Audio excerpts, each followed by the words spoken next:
Fijn dat je allemaal weer kijkt naar het knipuigstje van Frenske. Ja, Ebens begint pas in een winkel in Dinger wat hem ook interesseert. Ja, anders maak je er niks van, hè. Daar heb ik wat op gemaakt in de lingeriewinkel. Lingeriewinkel, ja. Harry ging dus met de lingeriewinkel proberen. Nu doen dat meestal de dames en niet gauw de heren. Hij zag, als reclame moeten de mensen erover kallen. En door afwijkend gedrag moet de zaak opvallen. Om over ondergoed te leren, schreef hij met goeie zin zich in Amsterdam voor een pittige slipcursus in. Harry slaagde en zijn zaak wordt heel erg bekend.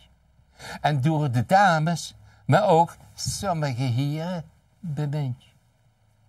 Hij verkocht charretels met een ingebouwd muziekje. En van die bikinis bestond uit de kurk en de stiekje. Ook hij had dames nachthemels die zelfs waren geveurd. En hoe, ach, word ik met mijn moeder thuis gebleven, op stond geborduurd. In de winkel verkochten ook nog van die XXL-corsetten. Speciaal voor de dames die op haar proporties moeten letten.